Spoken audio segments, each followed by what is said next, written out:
Good morning, everybody. I, Dr. Amandeep, welcome you all who are listening to this particular online video lecture.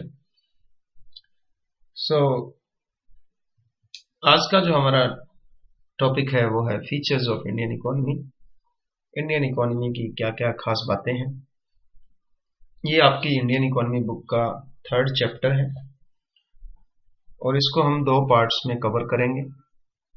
आज के इस पहले part में हम लोग इंडियन इकोनॉमी जो है वो एक अंडर डेवलप इकोनॉमी है, उसकी क्या क्या खास बातें हैं उनको डिस्कस करेंगे। तो let's start the chapter in detail. देखिए, इंडियन इकोनॉमी जो है वो 2 वर्ड से मिलके बना है, इंडियन प्लस इकोनॉमी। इंडियन जो वर्ड है उसका मीनिंग है कि that which is related to India, that which is concerning India. और अगर इकोनॉमी की बात करें तो इकोनॉमी का मीनिंग आपको पहले भी मैंने आपको स्टार्टिंग के चैप्टर्स में बताया था। इकोनॉमी का मतलब होता है कि वो सारी की सारी एक्टिविटीज या वो सारा अरेंजमेंट जो एक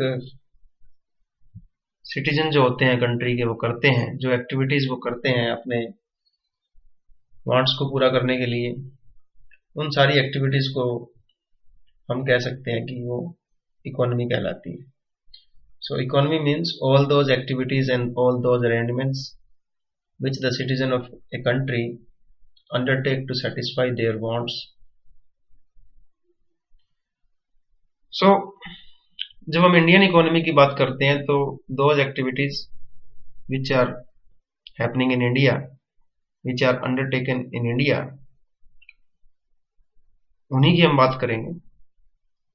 और देखिए दोस्तों, इंडियन इकोनॉमी को अगर हम पढ़ रहे हैं तो इसका मतलब ये नहीं है कि हम सिर्फ फैक्ट्स और फिगर्स को ही पढ़ेंगे। हमने फैक्ट्स और फिगर्स तो देखने ही है, चलो ठीक है, हम लोग फैक्ट्स देखेंगे कि इंडिया की पर कैपिटा इनकम कितनी है, पॉपुलेशन की यहाँ ग्रोथ कितनी हो रही है, इसके अलावा यहाँ इंडस्ट्रियलाइजेशन कितना हुआ है, बहुत सारी चीजें हम और भी देखेंगे, उसमें हम फिगर्स को भी लेंगे। बैंकिंग फैसिलिटीज यहाँ कितनी है, एग्रीकल्चर में कितने लोग जुड़े हुए हैं, तो वो सारे फैक्ट्स हम लोग डिस्कस करेंगे। बट इंडियन इकोनॉमी का मतलब सिर्फ इतना ही नहीं है कि आपको फैक्ट्स और फिगर को चेक करना है, बल्कि हम लोग ये भी देखेंगे कि व्हाट आर द कॉजेज, कारण क्या है जिसकी वजह से इंडिया जो है वो एक अंडर डेवलप्ड नेशन है,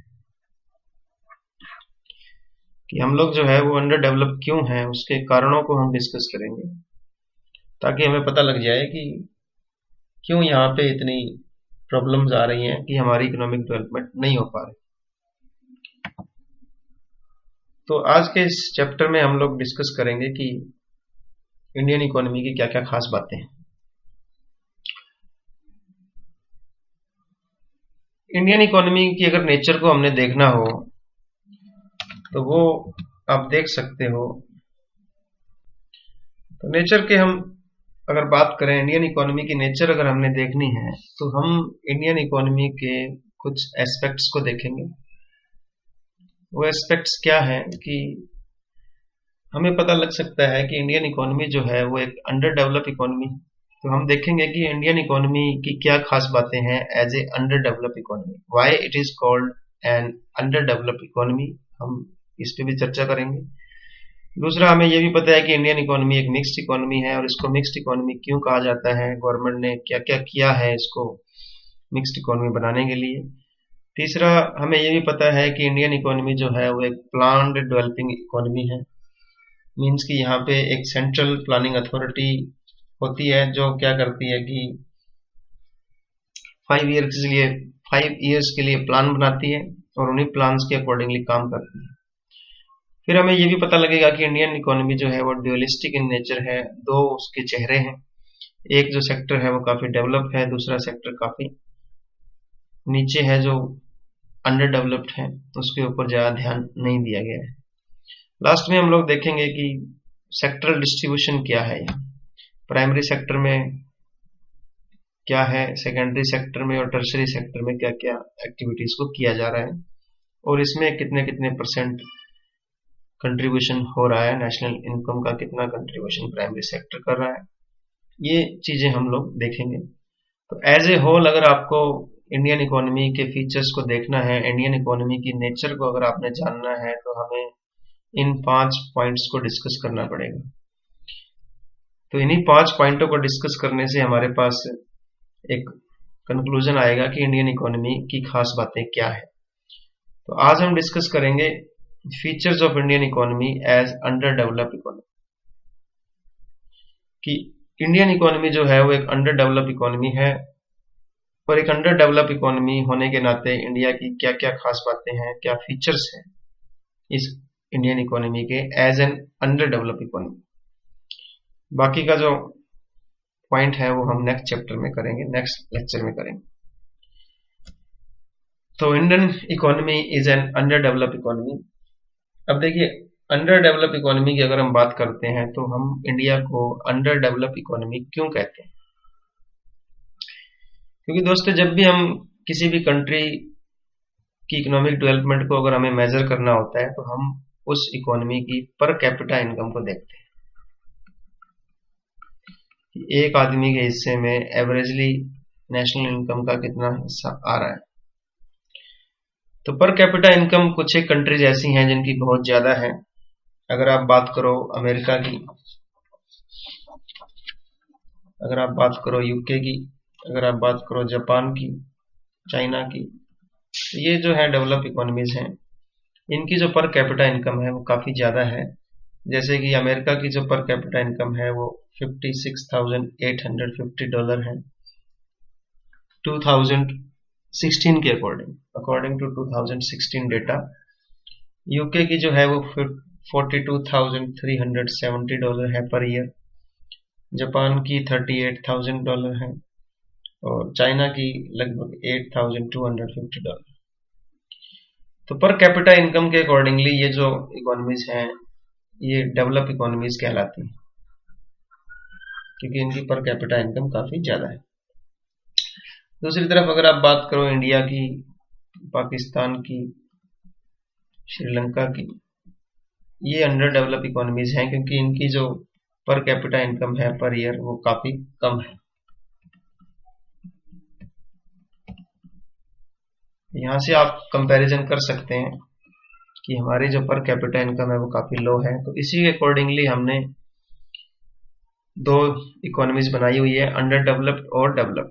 तो जिनकी पर कैपिटा इनकम ज्यादा है उनको हम डेवलप इकोनॉमीज कहते हैं, और जिनकी पर कैपिटा इनकम काफी कम है उनको हम अंडर डेवलप इकोनॉमी कहते हैं। तो इंडिया की जो पर कैपिटा इनकम है वो काफी कम है, तो उस हिसाब से हमने इंडिया को एक अंडर डेवलप इकोनॉमी माना है। अब बात आती है दो थ्योरीज हैं अंडर डेवलपमेंट की, इनको हम ज्यादा डिटेल में नहीं करेंगे। तो अंडर डेवलपमेंट क्यों होती है किसी भी नेशन में, उसके लिए दो थ्योरीज दी गई है। तो पहली जो थ्योरी है वो नर्क्सी ने दी है।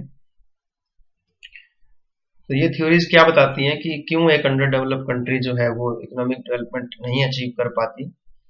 तो पहली थ्योरी जो है प्रोफेसर नर्क्सी ने दी है, नर्क्सी, NURKSE, नर्क्सी।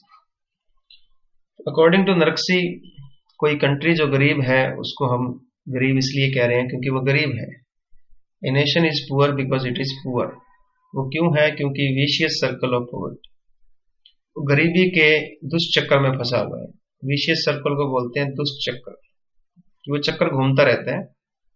गरीबी का जो चक्र है, गरीबी का दुष्चक्र, विशियस सर्कल ऑफ पॉवर्टी। तो इस थ्योरी के अकॉर्डिंगली प्रोफेसर नर्क्सी का कहना है कि जो अंडर डेवलप इकोनॉमीज होती हैं वो गरीब इसलिए हैं क्योंकि वो गरीब हैं। वो गरीब हैं इसलिए वो गरीब ही रहेंगी क्योंकि वो गरीबी के चक्कर से बाहर नहीं निकल पा रही हैं। ये गरीबी का दुष्चक्र क्या है, राइटर क्या कह रहा है नर्क्सी के अकॉर्डिंग? देखिए, अंडर डेवलप इकोनॉमी के अंदर इनकम कम होती है, लो इनकम होती है। ये तो सभी को पता है कि वहां इनकम कम होती है। जब इनकम कम होती है तो उनकी सेविंग भी कम होती है, लो सेविंग। अब सेविंग कम होगी तो फिर उनकी इन्वेस्टमेंट भी कम होगी क्योंकि वो सेव सेविंग ही जब इतनी कम है तो इन्वेस्टमेंट अपॉर्चुनिटीज भी नहीं है, बैंकिंग फैसिलिटीज नहीं है, इन्वेस्टमेंट की अपॉर्चुनिटीज भी कम है और सेविंग भी कम है। तो इन्वेस्टमेंट जब कम होती है तो फिर प्रोडक्टिविटी भी कम आएगी। अब जब प्रोडक्टिविटी कम है तो कैपिटल फॉर्मेशन कम होगा और अल्टीमेटली इनकम भी कम होगी। तो इसको हम बोलते हैं विशियस सर्कल ऑफ पॉवर्टी। मतलब इनकम कम है, इनकम कम होने की वजह से सेविंग कम है, सेविंग कम होने की वजह से इन्वेस्टमेंट कम है, इन्वेस्टमेंट कम होने की वजह से उत्पादन कम है, उत्पादन कम होगा तो इनकम भी दोबारा कम ही होगी यार। तो इसलिए कोई देश अंडर डेवलप इकोनॉमी बन जाता है क्योंकि वहां पे गरीबी है, उस गरीबी के चक्कर से वो बाहर नहीं निकल पा रहे। सेकंड जो आपकी थ्योरी है वो है theory of low income level equilibrium. Professor Harvey Leibenstein ने ये थ्योरी दी है। तो इसके अकॉर्डिंगली कोई नेशन जो गरीब है, अंडर डेवलप है, तो उसका कारण क्या है, उसने इसके लिए theory of low income level equilibrium की थ्योरी दी है। तो इस थ्योरी को हम ज्यादा डिटेल में नहीं करेंगे, इस थ्योरी के 3 मेन कंक्लूजन उसने दिए हैं, कंक्लूजन डिस्कस करेंगे। थ्योरी क्या कह रही है कि किसी भी इकोनॉमी के अंदर, किसी भी अंडर डेवलप इकोनॉमी के अंदर जो आपका संतुलन होता है,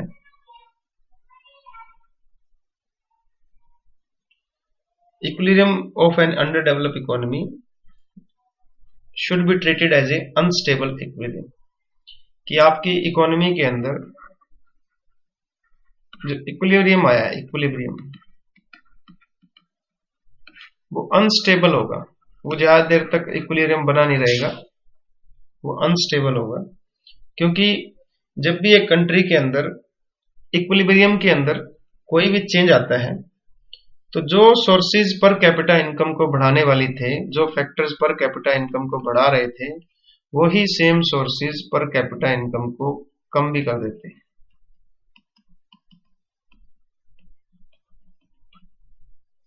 राइटर क्या कह रहा है, राइटर कह रहा है कि अंडर डेवलप इकोनॉमीज के अंदर आप थोड़ी बहुत जो डेवलपमेंट कर रहे हो उसके कारण आपके संतुलन बन रहा है, इक्विलिब्रियम बन रहा है, थोड़ी बहुत डेवलपमेंट हो रही है।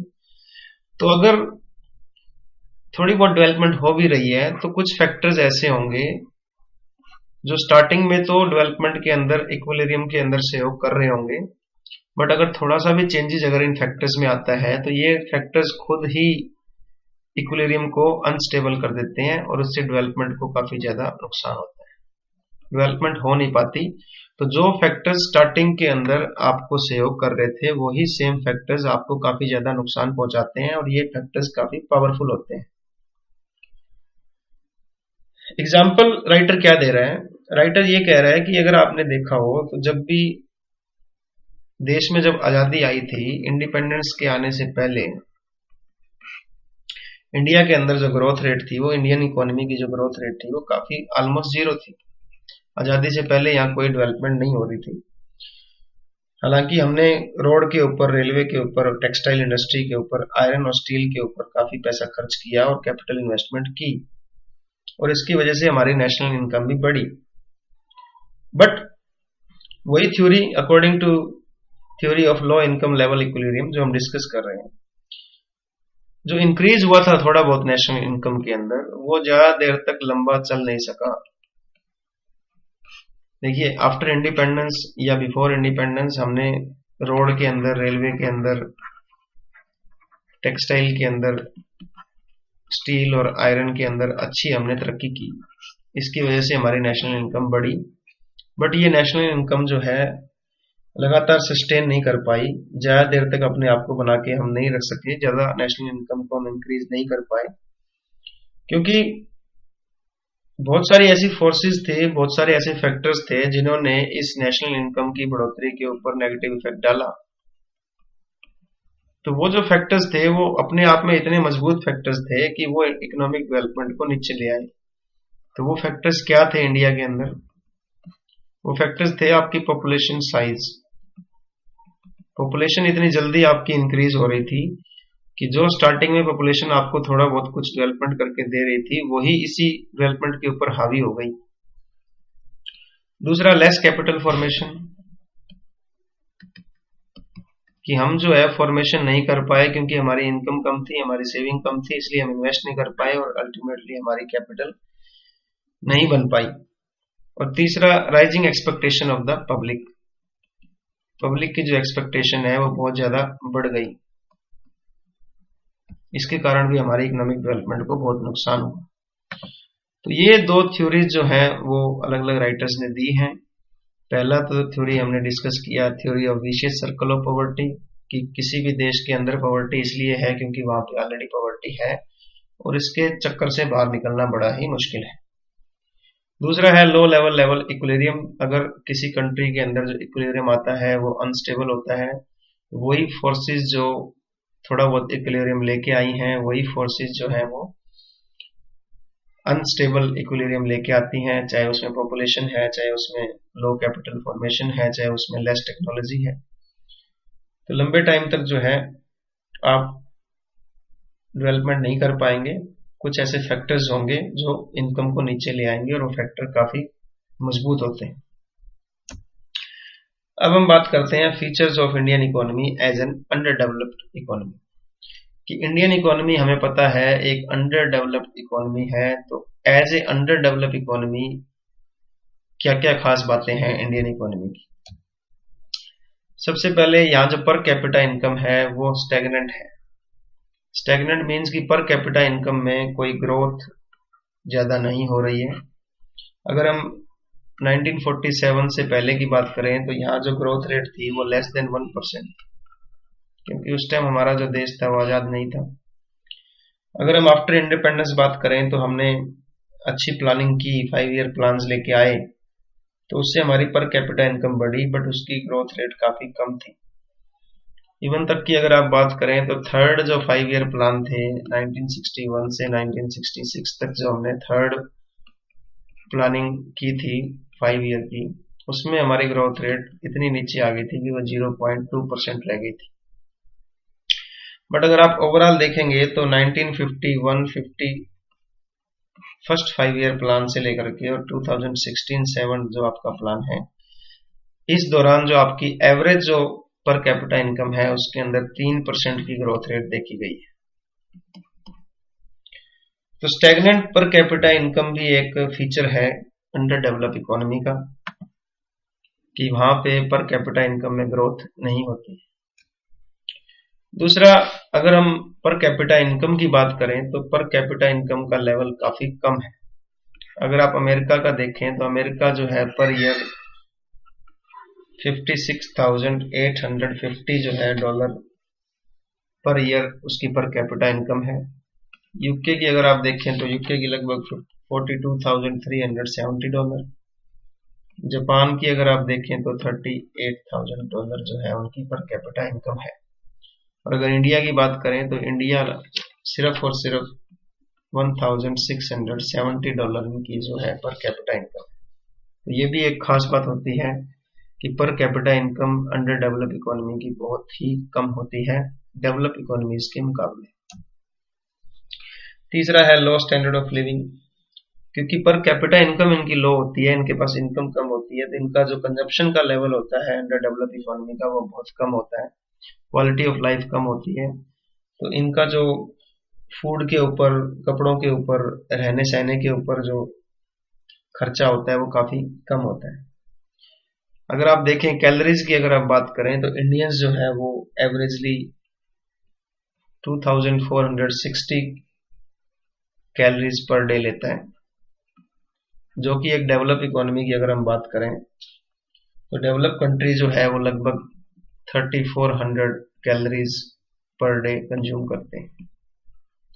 तो इंडियन को खाने के लिए भी कम मिल रहा है। जब खाने के लिए कम मिलता है तो उनकी एफिशिएंसी भी कम होती है, उनकी कुशलता कम होती है, वो कम काम करते हैं। कम काम करते हैं तो प्रोडक्शन भी कम होता है, प्रोडक्शन कम होता है तो फिर उनका इनकम भी कम होती है, उनकी सेविंग भी कम होती है और अल्टीमेटली इन्वेस्टमेंट कम होती है, जिसकी वजह से इकोनॉमिक डेवलपमेंट नहीं हो पाती।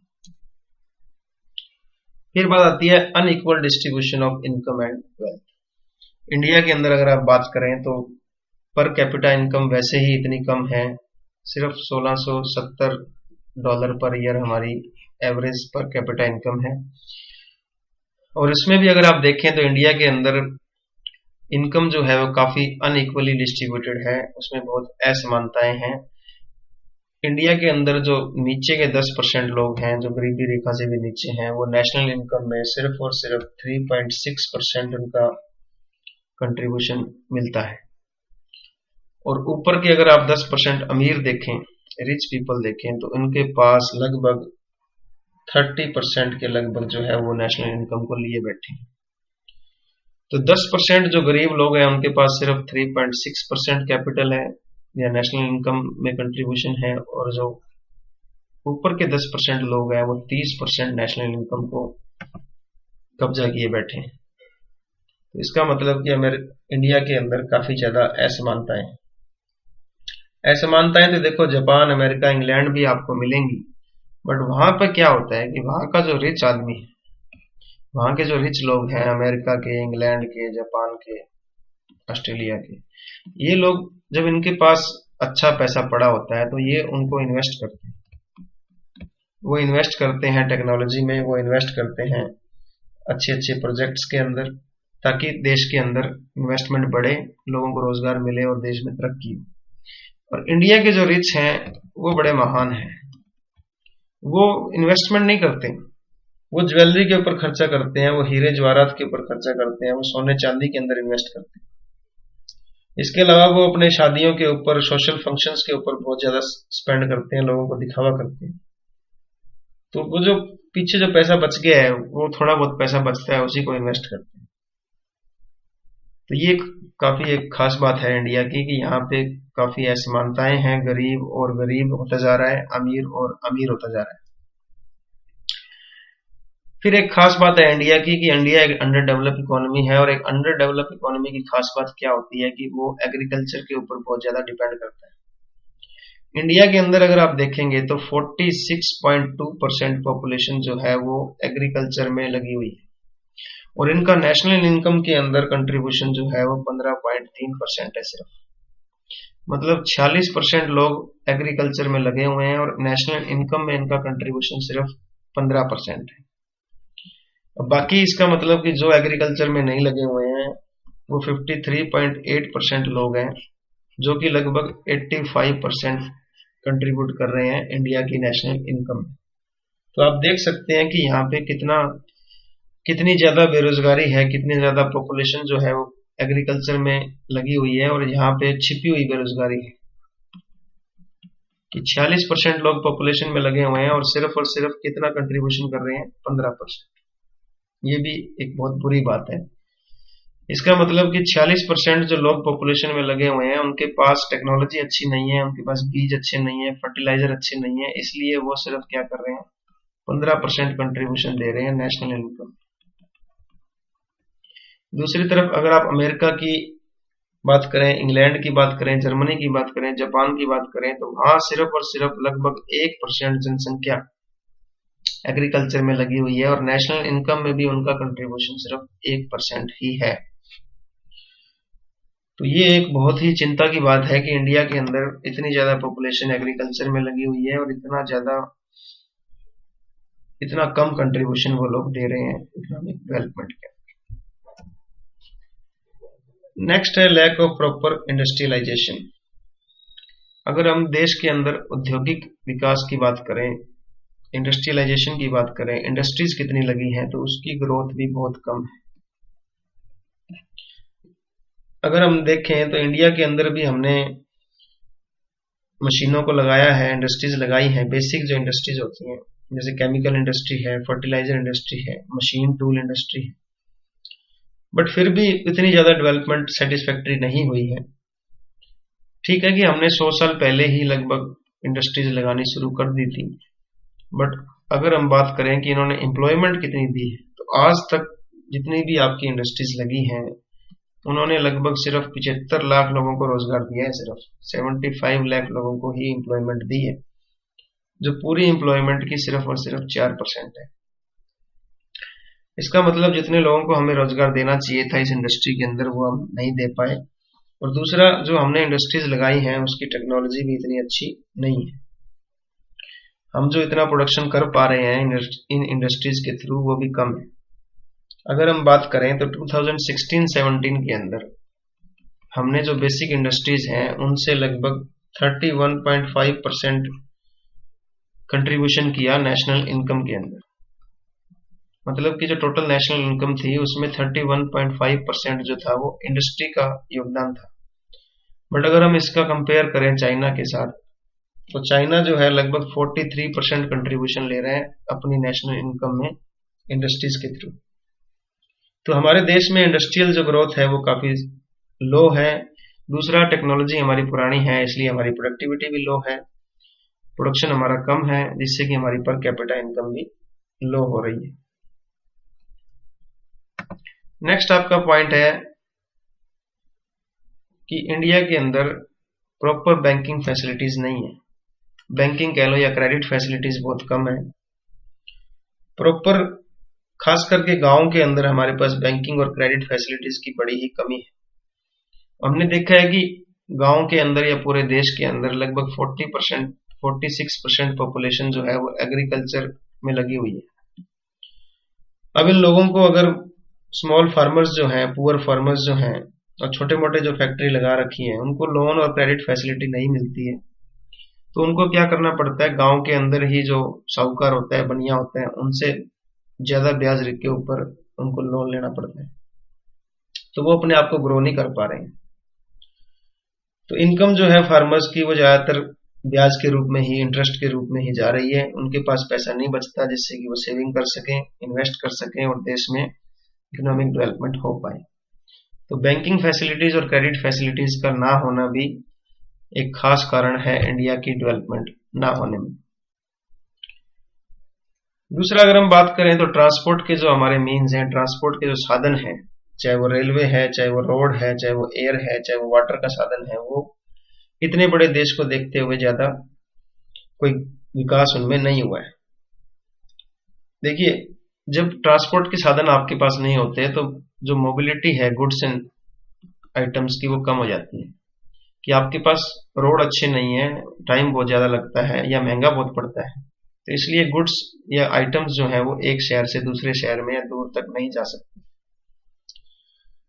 अब मान लो गांव के अंदर जो है वो फसल पड़ी है, वो बेचनी है, बट अगर रोड वगैरह अच्छे नहीं है, रोड की कनेक्टिविटी नहीं है, तो किसान को गांव के अंदर ही अपनी फसल बेचनी पड़ती है।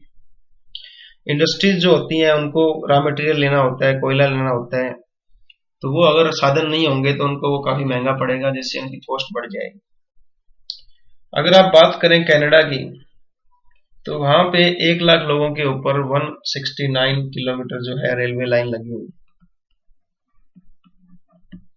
और अगर आप बात करें इंडिया की, तो इंडिया में 1 लाख लोगों के ऊपर 5 किलोमीटर ही रेलवे लाइन है। तो आप देख सकते हैं कि डेवलप और अंडर डेवलप इकोनॉमी के अंदर ट्रांसपोर्ट के साधनों की, ट्रांसपोर्ट की कितनी कमी होती है। नेक्स्ट है पॉपुलेशन का प्रेशर। देखिए, इंडिया जो है पूरे वर्ल्ड की पॉपुलेशन का लगभग 18% कवर करता है। हमारे पास पूरे वर्ल्ड की लगभग 18% पॉपुलेशन है, बट अगर एरिया की बात करें तो हम एरिया सिर्फ और सिर्फ 2.4% एरिया ही लेते हैं पूरे वर्ल्ड का। तो इंडिया के पास जमीन बहुत कम है, पॉपुलेशन बहुत ज्यादा है, पॉपुलेशन का प्रेशर बहुत ज्यादा है। अगर हम बात करें तो लगभग 2% की ग्रोथ रेट हमारी पॉपुलेशन में देखी गई है। लगभग हर साल 2-3 करोड़ लोग हम नए ऐड कर रहे हैं अपनी पॉपुलेशन एवरेजली। तो पॉपुलेशन जब ज्यादा होती है तो कंजप्शन ज्यादा होता है, सेविंग कम होती है, अनएम्प्लॉयमेंट बढ़ती है, तो उसका प्रेशर काफी ज्यादा पड़ता है। ये जो बेरोजगार लोग हैं, जो पॉपुलेशन बढ़ रही है, इनको खाने के लिए ज्यादा चाहिए, इनको रहने के लिए ज्यादा जगह चाहिए, तो इसका भी काफी प्रेशर डेवलपमेंट के ऊपर पड़ता है। नेक्स्ट आपका पॉइंट है अनएम्प्लॉयमेंट और अंडर एम्प्लॉयमेंट। देखिए, पॉपुलेशन इतनी ज्यादा है, गवर्नमेंट जो है वो उसकी नीतियां अच्छी नहीं है। गवर्नमेंट जो इंडस्ट्रियलाइजेशन कर रही है उसमें मशीन का ज्यादा यूज हो रहा है, लेबर का ज्यादा यूज नहीं हो पा रहा है, क्योंकि हम लोग अगर ज्यादा टेक्निक का यूज करेंगे तो मशीनरी का ज्यादा यूज होगा। मशीनरी का जब ज्यादा यूज होगा तो लेबर हमारी जो है वो अनएम्प्लॉयमेंट रह जाएगी, अनएम्प्लॉयड रह जाएगी। अगर आप 2014 का डाटा लें, जो काफी पुराना डाटा है, तो उस टाइम लगभग 4.83 करोड़ लोग जो थे वो अनएम्प्लॉयड थे। अगर आप 2020 की बात करें तो अगर हरियाणा की बात करें तो हरियाणा के अंदर जो अनएम्प्लॉयमेंट है वो 31% के ऊपर पहुंच गई है, जो कि पूरे देश में सबसे ज्यादा है। तो अनएम्प्लॉयमेंट भी एक बड़ा कारण है अंडर डेवलपमेंट का, क्योंकि लोगों के पास जब रोजगार नहीं होता तो वो प्रोडक्शन नहीं कर पाते, प्रोडक्शन नहीं होगा तो कैपिटल फॉर्मेशन नहीं होगा, जिससे कि देश में डेवलपमेंट नहीं हो पाएगी।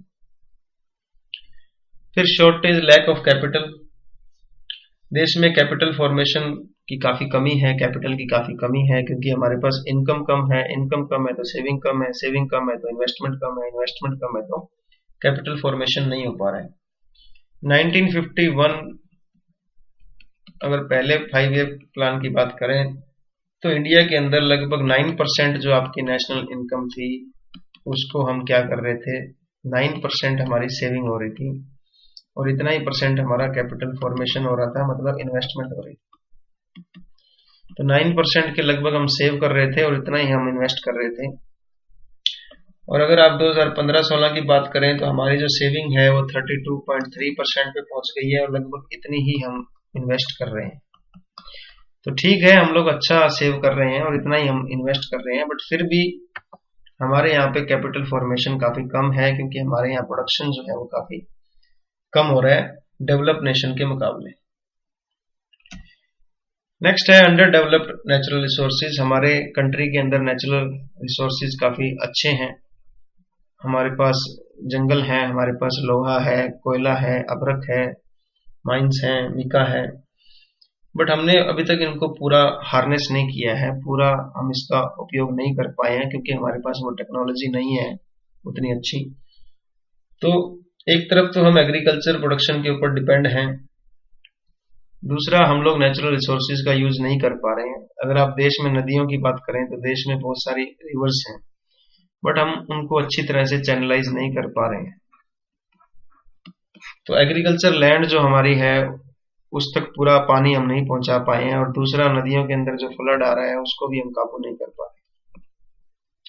अगर हम इन नदियों को, अगर हम हमारी जो नदियां हैं उनको ढंग से उनको चैनलाइज कर दें, उनके ऊपर डैम वगैरह बना करके उनको कंट्रोल कर लें, तो हम एग्रीकल्चर इरिगेशन अच्छा कर सकते हैं, हर एक खेत तक पानी पहुंच सकता है और जो बाढ़ वगैरह आती है उसको भी हम काबू कर सकते हैं। तो हमने अभी तक अपने नेचुरल रिसोर्सेज को पूरा यूटिलाइज नहीं किया है, ये भी एक कारण है under development. Then shortage of able and efficient entrepreneur, कि हमारे यहाँ पे जो बिजनेसमैन, नए नए जो बिजनेसमैन हैं वो काफी कम आ रहे हैं, हमारे यहाँ कोई रिस्क ही नहीं लेना चाहता। हमारे यहाँ लोग क्या करते हैं, गैम्बलिंग एक्टिविटीज में लगे रहते हैं। हमारे यहाँ जो एंटरप्रेन्योर्स हैं, जो बिजनेसमैन हैं, उनको इस तरह का अच्छा इन्वायरमेंट नहीं प्रोवाइड करवाया जा रहा कि उनका इंटरेस्ट जगे अपना बिजनेस करने। क्योंकि जब भी अगर एक नया बिजनेसमैन कोई नया बिजनेस करना चाहता है, कोई नया लड़का अपना खुद का फैक्ट्री लगाना चाहता है या कुछ भी छोटा मोटा बिजनेस अपना वो करना चाहता है, तो उसको कई तरह की गवर्नमेंट से परमिशन लेनी पड़ती है, और इस तरह का इन्वायरमेंट बनाया गया है कि आपको परेशान किया जाता है। तो इसके लिए गवर्नमेंट को चाहिए कि वो नई इंडस्ट्रीज को, नए स्मॉल स्केल बिजनेस है उनको बढ़ावा दे, ताकि देश में इकोनॉमिक डेवलपमेंट हो। आउटडेटेड सोशल इंस्टीट्यूशंस, हमारे यहाँ जो सामाजिक तंत्र है वो काफी आउटडेटेड है, पुराना है। यहाँ कास्ट सिस्टम अभी भी बहुत ज्यादा चल रहा है, यहाँ जो ज्वाइंट फैमिली सिस्टम है वो भी अभी तक बड़ा हावी है, लोग इकट्ठे रहते हैं, वो दूर नहीं जाना चाहते। इसके अलावा लॉ ऑफ सक्सेशन है, जो उत्तराधिकार का जो नियम है, अभी जमीन जो है पहले मान लो 40 एकड़ थी, वो 2 भाइयों में बंट गई, अब वो 20-20 एकड़ रह गई, फिर वो आगे बढ़ जाएगी। तो इस तरह वो जमीन जो है वो छोटे छोटे टुकड़ों में बंटती चली जाएगी, इससे काफी नुकसान होता है, क्योंकि वहां पे बेरोजगारी, छिपी हुई बेरोजगारी मिलती है। दूसरा, हमारे यहाँ जो रीति रिवाज हैं, जो धार्मिक कारण है वो काफी ज्यादा है, इसकी वजह से लोग जो है वो मॉडर्न टेक्निक को नहीं अपना रहे, वो पुरानी टेक्निक के ऊपर ही चलते जा रहे हैं। नेक्स्ट है लो ग्रेड ह्यूमन कैपिटल। देखिए, ह्यूमन को भी हमने कैपिटल माना है, ये लेबर को भी हमने कैपिटल माना है, वो लो ग्रेड है। लो ग्रेड का मतलब वो इलिटरेट है, अनपढ़ है। दूसरा, उनका स्टैंडर्ड ऑफ लिविंग कम है, उनकी एफिशिएंसी उससे कम होती है। एफिशिएंसी जब उनकी कम होती है तो वो प्रोडक्शन कम करते हैं, प्रोडक्शन कम होता है तो देश के अंदर कैपिटल फॉर्मेशन कम होता है, प्रोडक्टिविटी कम होती है, जिससे कि देश में इकोनॉमिक डेवलपमेंट नहीं हो पाती। तो हमारी जो लेबर है वो इलिटरेट है, उसको इतनी अच्छी नॉलेज नहीं है, उसके पास स्किल नहीं है, इसलिए वो प्रोडक्शन भी कम करती है। ये भी एक खास बात है इंडियन इकोनॉमी की कि यहाँ पे जो ह्यूमन कैपिटल है वो अच्छी क्वालिटी की नहीं है। टेक्नोलॉजी अभी तक हमारी बड़ी ही पुअर टेक्नोलॉजी रही है। अगर हम एग्रीकल्चर की बात करें तो देखो, एग्रीकल्चर में 46% पॉपुलेशन लगी हुई है और सिर्फ 15% कंट्रीब्यूशन कर रही है नेशनल इनकम। इसका मतलब हमारी सीड की क्वालिटी अच्छी नहीं है, हमारी फर्टिलाइजर की क्वालिटी अच्छी नहीं है, हमारे पास टेक्नोलॉजी अच्छी नहीं है। तो जब ये टेक्नोलॉजी हमारी अच्छी नहीं होगी तो हमारे को क्या फर्क पड़ेगा, हमारा प्रोडक्शन बहुत ही कम आएगा, कॉस्ट बहुत ज्यादा आएगी। इंडस्ट्रीज की अगर बात करें तो हमारी जो कॉटन इंडस्ट्री है, शुगर इंडस्ट्री है, ये इनके अंदर काफी पुरानी मशीनें लगी हुई हैं, जिससे कि वो अभी भी हम घटिया क्वालिटी की मशीनों को यूज कर रहे हैं। कई मशीनें तो 50-50 साल पुरानी है। तो इससे न केवल क्वालिटी कम आती है बल्कि उसकी कॉस्ट भी बढ़ती है। तो हम जो है इंटरनेशनल मार्केट के अंदर एक्सपोर्ट नहीं कर पाते, इसलिए फॉरेन का प्रोडक्ट यहाँ पे आकर के बिक जाता है और हमारा खुद का प्रोडक्ट नहीं बिक रहा है। तो हमने अभी तक टेक्नोलॉजी को उतने अच्छे ढंग से नहीं अपनाया है जिससे कि हमें अपनाना चाहिए। लास्ट पॉइंट है कि इकोनॉमिक जो हमारा स्ट्रक्चर है वो ड्यूअलिस्टिक है, दो चेहरे हैं उसके। एक सेक्टर तो ऐसा है जो हाईली डेवलप्ड है। वो सेक्टर कौन सा है कि जो आइटम्स हम एक्सपोर्ट कर रहे हैं वो सेक्टर हमारा काफी अच्छा है। जो हमारे यहाँ एमएनसीज आई हुई हैं, मल्टीनेशनल कॉरपोरेशंस आए हुए हैं, या जो बड़े बड़े हमारे जो इंडस्ट्रियलिस्ट हैं, इंडस्ट्रियल हाउस हैं, जैसे अंबानी है, अडानी है, बिरला है, टाटा है, ये इन्होंने जिस जिस एरिया में प्रोडक्शन कर रखा है वो तो अच्छा हमारा डेवलप है। बट अगर हम दूसरा सेक्टर की बात करें, वो सबसिस्टेंस सेक्टर है। सबसिस्टेंस सेक्टर का मतलब एग्रीकल्चर और स्मॉल स्केल इंडस्ट्रीज जो है वो अंडर डेवलप है। उसके अंदर हमें अभी तक उतनी टेक्नोलॉजी नहीं मिली है। इनकी इनकम जो है इस सेक्टर की बड़ी ही लो है। ये सेक्टर जो है क्वाइट अनडेवलप्ड है। इस सेक्टर के अंदर जो लोग लगे हुए हैं वो सिर्फ अपना टाइम पास कर रहे हैं, क्योंकि उनके पास टेक्नोलॉजी नहीं है, उनके पास इनकम नहीं। तो इस तरह से इंडिया के अंदर डेवलप सेक्टर और अनडेवलप सेक्टर दोनों ही पाए जाते हैं। एक सेक्टर बहुत ज्यादा तरक्की कर रहा है, मॉडर्न टेक्निक्स का यूज करता है। एक दूसरा सेक्टर है एग्रीकल्चर है, स्मॉल स्केल इंडस्ट्रीज हैं, स्मॉल फार्मर्स हैं, स्मॉल बिजनेस यूनिट्स हैं। उनके पास टेक्नोलॉजी नहीं है, उनके पास कैपिटल नहीं है, उनकी इनकम कम है, उनका प्रोडक्शन कम है। तो इस तरह से एक ही देश के अंदर आपको दो तरह के सेक्टर देखने को मिलेंगे। तो कुल मिला के हम कह सकते हैं कि इंडियन इकोनॉमी जो है वहां पे गरीबी जो है एक मेन कारण है। उस गरीबी के कारण हम लोग अमीर नहीं हो पा रहे हैं, कैपिटल नहीं बन पा रही है, रिसोर्सेज को यूज नहीं कर पा रहे हैं, हमारे पास एंटरप्रेन्योर्स नहीं है, हमारी ह्यूमन कैपिटल अच्छी नहीं है। इन सब के पीछे जो कारण है वो गरीबी ही है। तो इंडिया की जो अंडर डेवलपमेंट है उसका मेन कारण क्या है, पॉवर्टी। तो ये हमने डिस्कस किया आज का पॉइंट कि what are the features of Indian economy as an under developed economy. Next जो हमारा टॉपिक होगा वो हम देखेंगे कि Indian economy as a mixed economy क्या है, Indian economy as a planned development economy की क्या खास बातें हैं, ड्यूअलिस्टिक नेचर क्या है इंडियन इकोनॉमी का, और सेक्टरल डिस्ट्रीब्यूशन क्या है। सो thank you so much for listening. If you have any doubts, please contact me. Thank you so much.